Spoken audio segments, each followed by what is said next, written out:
Hunter x Hunter is...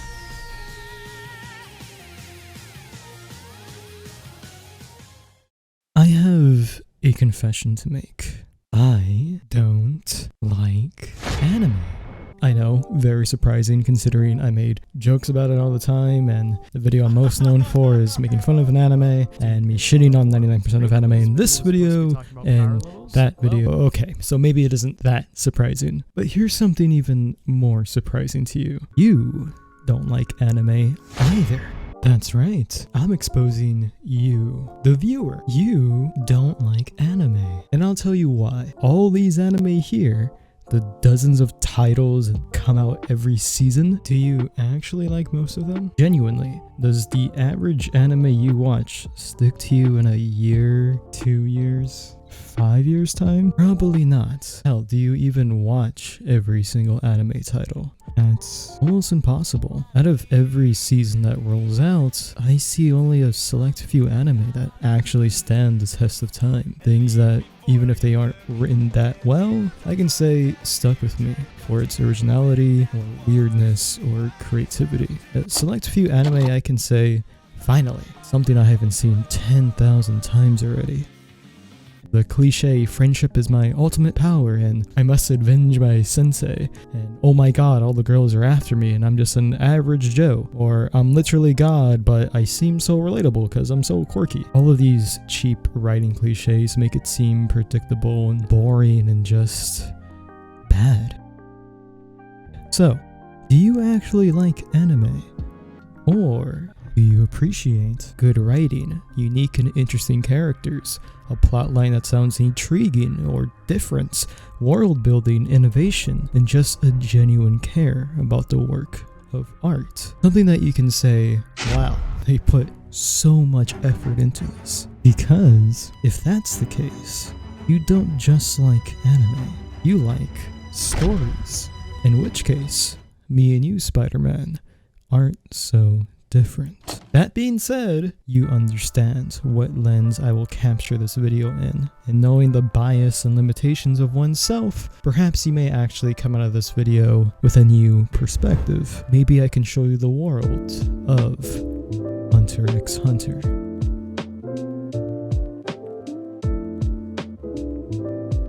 Hunter x Hunter was created by Yoshihiro Togashi, I got that right, and was published on Weekly Shonen Jump on March 16th, 1998. Now, if you're a Baki fan like me, you always watch the old school one first, then the new school. So, I watched the first 10 episodes of the 1999 anime, and actually didn't mind the art style or voice acting all too much. I've still yet to finish it, and I was going to, until someone told me, hey stupid, you're supposed to watch the 2011 version. After crying as I take mean words very seriously, I decided to watch the 2011 anime instead. Also, if anyone tells me the manga is better, I will fucking shoot. Now, I don't know the official arc names by the manga or volumes. Netflix kind of fucked me over by having only like 4 seasons of the anime, and then I had to watch it on a totally legal online website. So as for arcs, from what I know, there's about 4 of them, 4 main arcs. One of them everyone misses for some reason, but let's just get into it. First arc is the Hunter exam, the main plot for the beginning of the journey. Gon Freaks is a boy who is physically adapted to his island surroundings, making him much stronger than the average kid. He's very friendly, carefree, and driven for the main goal of this particular narrative. Does he remind you of someone? Anyone? Or everyone? I think we can all agree that he is very similar to a lot of other shonen anime characters. Does that make him bad automatically? No. Your main character does not have to completely change the status quo. Hell, even being way too out of the cliche can be a bad thing. Needlessly making your character self-righteous with little to no explanation and making them a genius and a god while also having no character flaws is a bad idea. Good thing that never happened. Gon is saved by this mysterious, cool, white-haired guy and is now inspired to be a hunter to find his father. The journey of a young child growing and taking on a higher level of danger and reward to become the man they want to be is a basic hero's journey, and for the most part, works very well. However, there is a giant crack in the motivation of Gon Freaks, but we will get to that soon. Gon meets these very vibrant, cool characters, my favorite being Oreo Man. We grow with these characters because, much like Gon himself, we don't know much about the world of Hunter x Hunter. Gon is used greatly in this arc because we can feel ourselves in his very oversized boots. He is young and naive about his world. The design of the Hunter exam is done very well, as Gon and his friends are way more powerful than the other 1,000 or so participants. Is it 1,000? I don't know. They're stronger than average, basically. We learned that having this Hunter license is like having VIP access to literally anything you want in this world. This economic and technological world leaves a lot to the imagination. For now, the anime only wants to display the challenge of getting one's Hunter license, and what drives these certain individuals so much to the point that they are willing to do anything to get it. Oreo Man suffered having to see his town not see the exact medical care it needed due to its poor economic state. This makes him love the idea of money, not for the sake of greed, as we are led to believe in the beginning, but so that he can never be in that vulnerable place again, seeing a loved one die because you didn't have the right resource to save them. A touching motivation, and every character, besides this asshole, is written this way. I didn't care much for Killua at the time of this arc. He was cool and mysterious, and it was refreshing to see an overpowered character not be such an asshole for the sake of tension, and actually befriending the main protagonist. Hell, the relationship between Gon and Killua is, it's nice and cute, which is probably why this anime is as popular as it is. Fancoins. I say I didn't care much for Killua because his origins weren't explained all too well at first. His reasoning for just wanting to get a Hunter license because he wanted something to do makes the road to getting one seem like a joke. As if you were a kid like Killua who was properly trained in this world, you could probably get a license too, quite easily. Not the best way to make your obstacle look like an obstacle. However, overall I feel the need for him to be in the story for later better storylines more than justifies his lack of drive as much as the other candidates in the Hunter exam.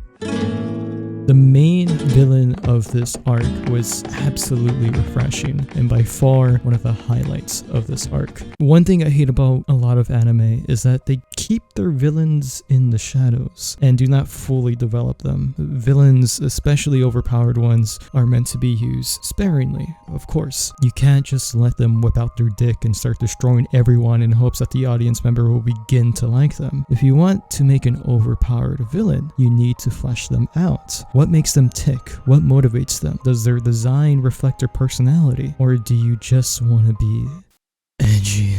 The best villains are bizarrely realistic. Their supervillain mentality is absurd, of course, and obviously holds no real life weight. But in the context of how you show their demeanor, their attitude, and the acts they do, it makes it seem real and believable. Hisoka is the perfect example of this. Me remembering his name is remarkable in itself, as I don't actually tend to remember characters that are just bland and boring to an even greater degree towards villains. Hisoka, unlike many villains, does shit. He is a participant for the Hunter exam, and his introduction is him killing a man for bumping into him. This sets a tone for how manic he is. His devilish grin and charm further aids to his development. He is not like the other candidates for the Hunter exam. We have an idea of his motivation at the start. In fact, we could compare it to the other overpowered character of Killua. Say overpowered loosely. I just mean like stronger than 99% of them. They are both so strong that it seems like they just want to participate in the Hunter exam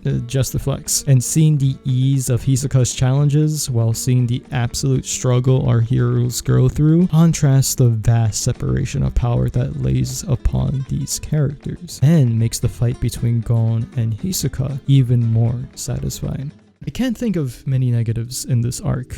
If anything, I feel like if you had to rip my arm off and order me to find something with a one glaring issue, it would be this, and something I mentioned earlier, one of Gon's main goals. Now, if you haven't heard of this one anime called Baki, let me introduce you with the premise. Baki's father is the strongest being in the world, and he trains his son to the brink of torture and mentally abuses him in order to be stronger than him. Baki's father, Yujiro, then proceeds to kill one of Baki's closest friends and perhaps only friend at the time, just to motivate him to become stronger. Then proceeds to kick the absolute shit out of Baki till he is close to death and then kills his own mother in front of him. Now, some fucking way, Baki made Yujiro, a painstaking, prideful monster, more likable than Gene Freaks.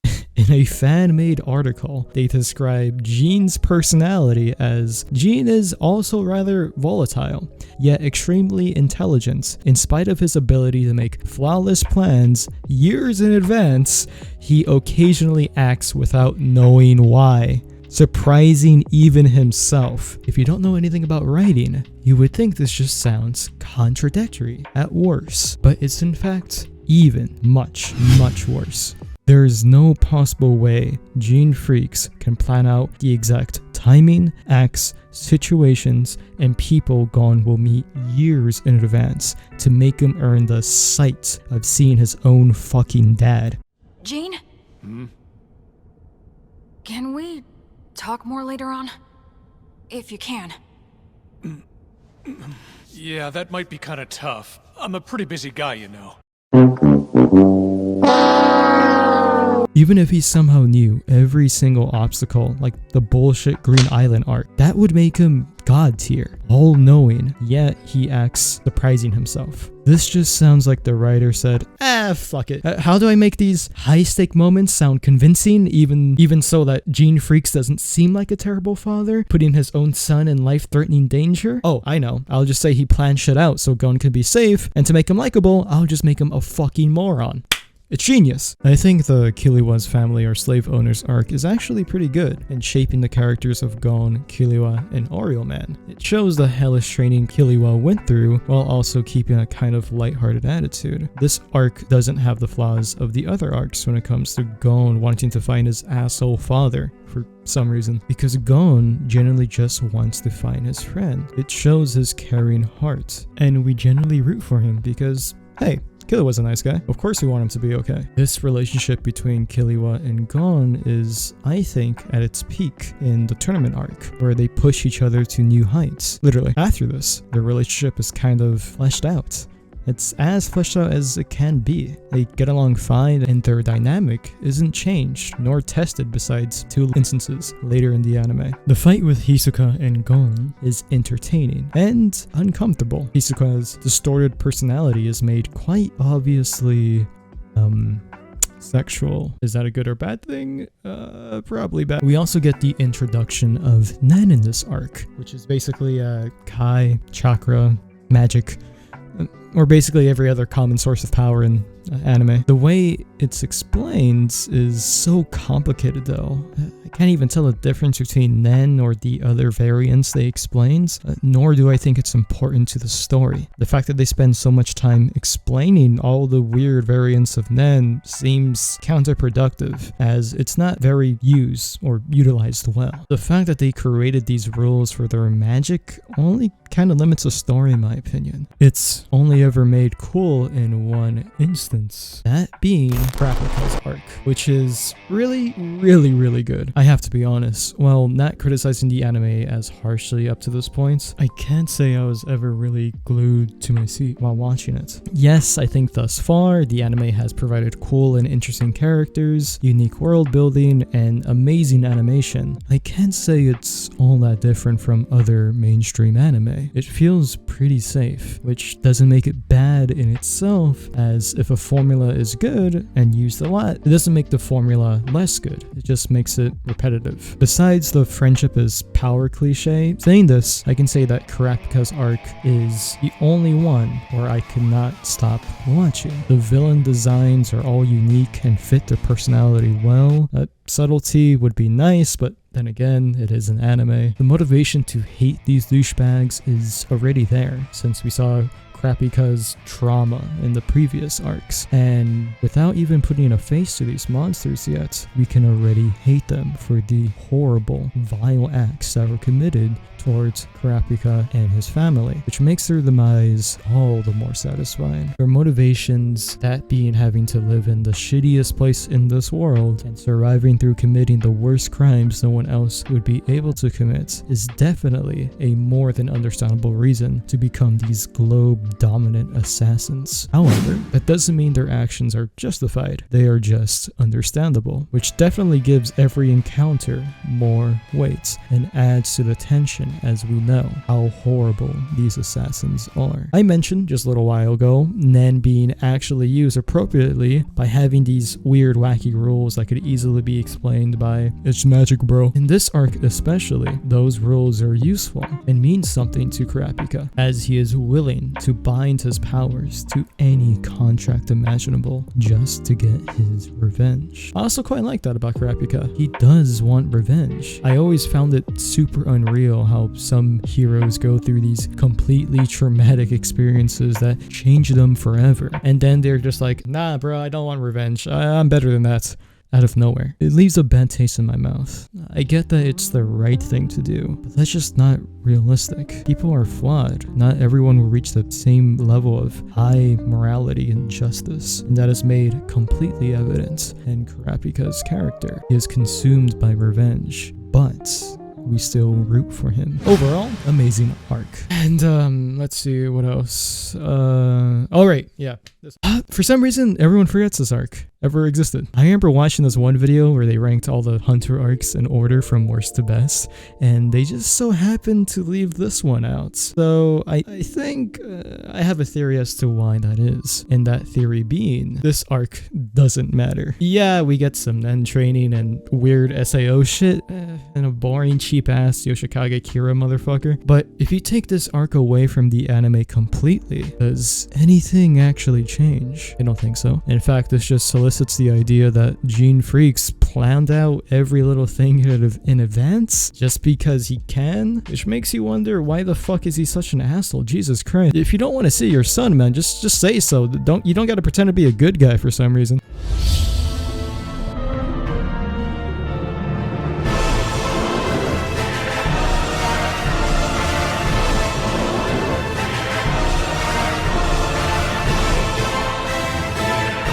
The Chimera Ant arc. This one gets so much shit. And actually, I couldn't believe... okay, well, no, that's a fucking lie. I can completely see why it gets as much hate as it does. It is super slow. It's a drag to watch the first 1,000 episodes of this arc. The main villain, Green Frieza, isn't even introduced until halfway through. And even then, he spends it playing fucking chess. The bug monster designs are a huge downgrade. I can't take any of these dudes seriously. At least with Hisoka, he looked like he lived in a society. Bug monsters just look so silly, and I legitimately don't think the anime wanted me to take them seriously at points. There's no actual relationship or dynamic between our heroes and these new species of man-killing bugs. They literally are born out of nowhere, and their goals aren't really explained or make any actual sense. Okay, like they need food for survival, I get that. Then they want to serve the king, and it isn't even until Green Frieza explains his own motives that it makes some sense. But up to that point, we had no solid good reason to understand these wacko bugs. So yes, it is a drag to watch. A huge downgrade from the personal revenge story of Kurapika. Somehow less fun to watch than that weird SAO arc.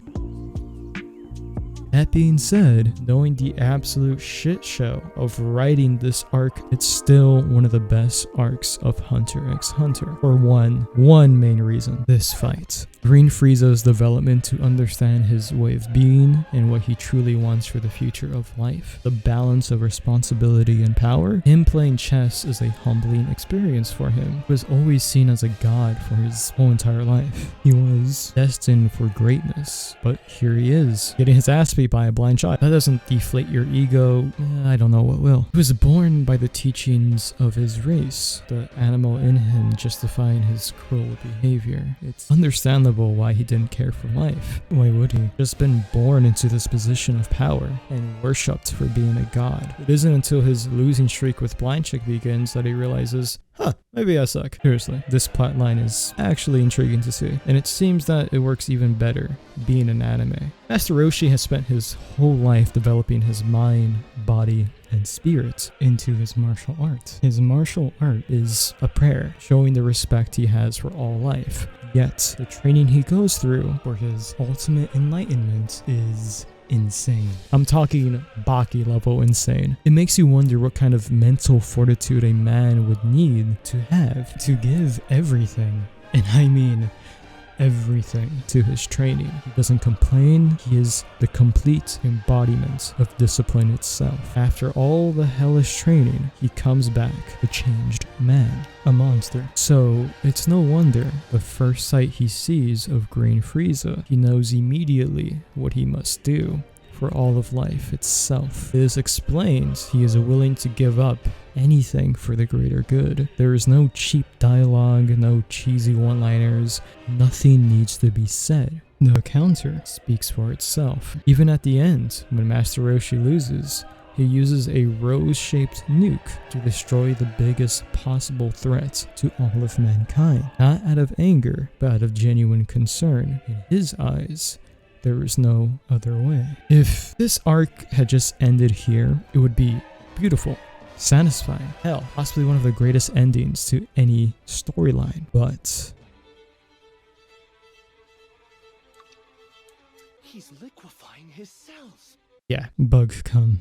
It feels like this whole build-up for this epic finale was completely stretched out to make this never-ending saga even longer. If this arc had ended here, it would have been great, but they revived and killed off Green Frieza again just so he can get a happy ending with the only person he genuinely cared about. It's a touching moment, don't get me wrong, but I do think it was worth extending and dragging the entire narrative for the sake of it? No, I don't think so. I don't think it was worth the payoff at all. Nothing about the rest of the acts of this arc would be nullified if Green Frieza had died in his fight. Instead, we get filler bullshit like Octopus Guy fighting a crab man. Like, who gives a fuck? I know I don't. I think the only other thing people actually cared about in this arc besides the Master Roshi fight was Gon's transformation, which, oh boy, there's quite a lot to unpack here. I've mentioned anime transformations in my JoJo video before, and what works about them and what doesn't. Let me explain in short what I mean, in case you somehow haven't watched that video. The most iconic transformation that would influence anime transformations for years to come was the Super Saiyan transformation.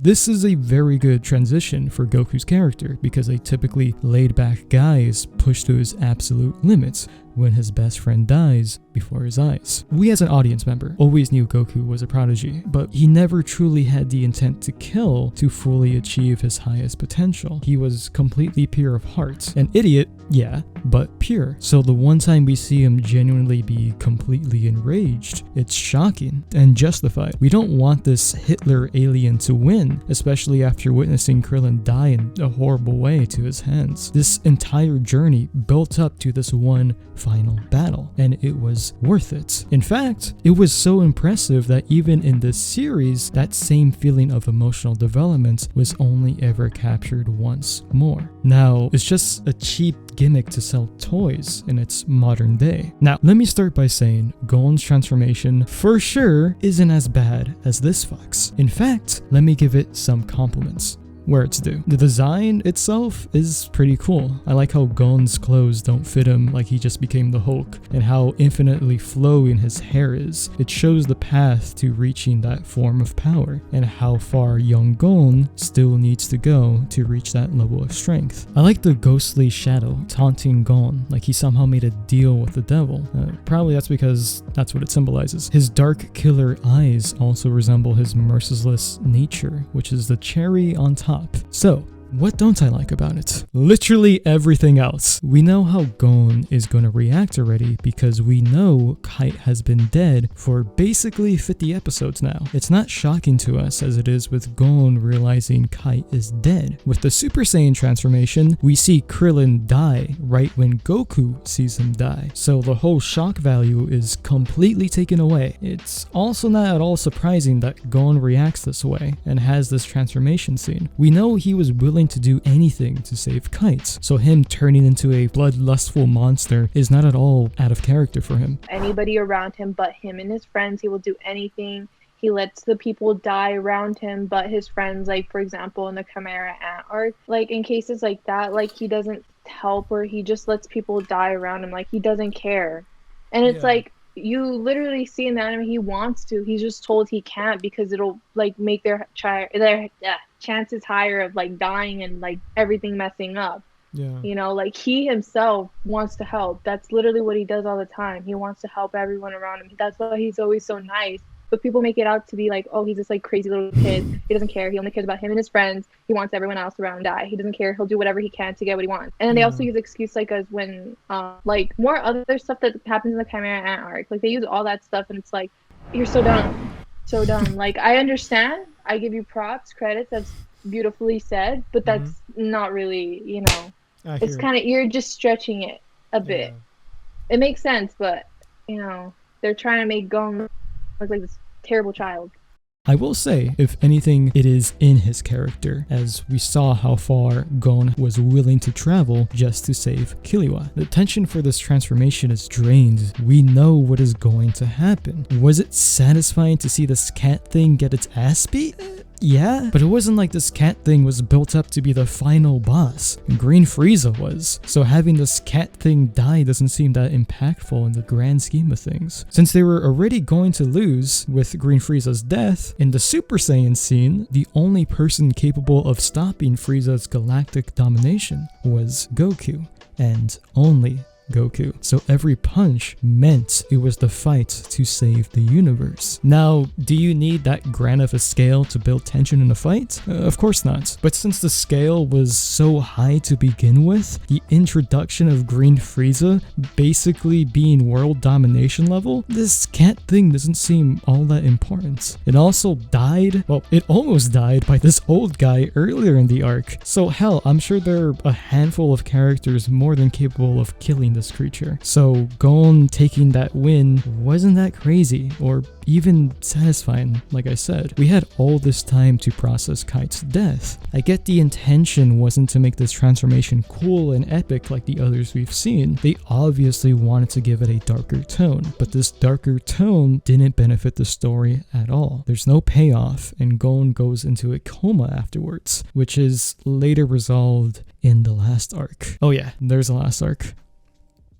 I mean, should I even talk about it? Should I talk about the weird, boring politics of this last arc literally no one gives a fuck about? Or how Killua had this secret sister he never mentioned, and the story wants me to believe that she was so important to him, but he never mentioned her once? It's a complete ass pull to save Gon, which I'm okay with ass pulls if they are entertaining. Nothing about this arc was entertaining to me. The only cool thing was Hisoka showed up, and so did Oreo Man. That's about the best compliment I can give this arc. I know Hunter x Hunter fans get a lot of hate and made fun of because they all act like Hunter x Hunter is the god of anime, perfect in every way, and if you find any flaws with it, you're just too dumb to get it. But in all honesty, that doesn't sound too different from every other anime fan base. People are just passionate when it comes to the things they enjoy. When something you watch gets you so invested in the characters, so invested in the world that it creates,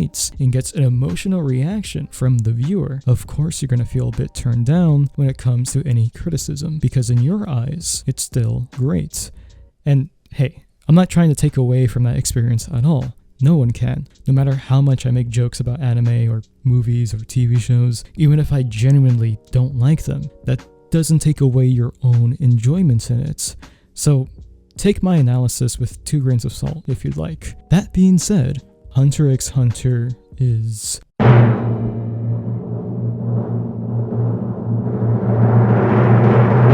good.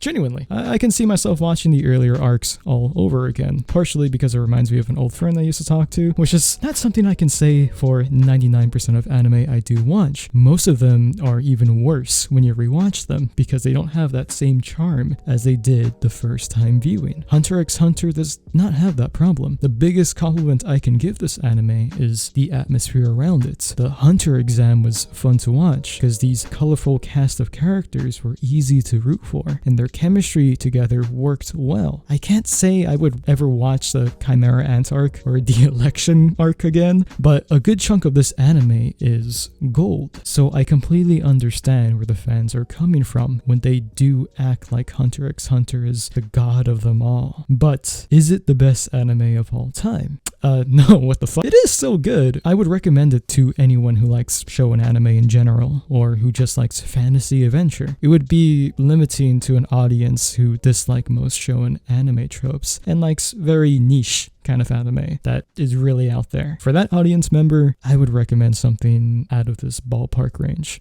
Yeah, hey, that was the video. Sorry, it's took me forever to make this video. Originally, it was supposed to come out like 2.5 months ago because it was going to take a while. I took an extra long time because, I've been busy. Not with anything work related or anything like that. Well, I've been busy. I don't want to get personal with you guys. I always found it really uncomfortable when YouTubers, if I could even consider myself that, would get really personal with the audience and start like telling all their shit like out in the public. I'm like, god damn, they're wildin'. But yeah, but anyway, I'm fine. I'm getting my shit together slowly but surely, and hopefully, definitely more frequent uploads to come. An update, by the way, I made a Patreon, so if you guys want to actually put food on the table for me, that would be very nice. Maybe some water would go a long way. I am literally starving. In all seriousness, if you can donate, it really does help me and support the channel. I don't think I'm ever going to get monetization from YouTube. I don't really have any aspirations to do so because I feel like it would be very limiting to my creative endeavor. AKA just like cursing a lot and just being, well, I mean, you guys watch this channel, you know what the fuck I'm talking about. There's no way in hell my channel is ad friendly. But yeah, so if you just want to support the channel, any amount of money goes a long way. And if not, just keep doing what you guys have been doing. The support has been fucking insane. I literally made this channel out of like a joke. I didn't think people would watch a Joey Wheeler JPEG for like 20 minutes straight and take it seriously. So seeing this, I know this is cliche, but fucking seeing the feedback has been, yeah, it's been daunting and crazy, but I'm very appreciative, and I want you guys to realize that I am very appreciative of all the support. And even the negative comments, I'm like, holy shit, people are watching my shit. What the fuck? But yeah, this is me, by the way, when I don't have a fucking like script or anything. But yeah, definitely more frequent uploads, shit to come. Stay safe, guys, and take care. But I think that's about it. Okay. Also, to end it on a happy note, play a blooper or some shit. I don't know. Have a good one, guys. Bye bye. I think the Killua family. Okay. I had to say that straight face.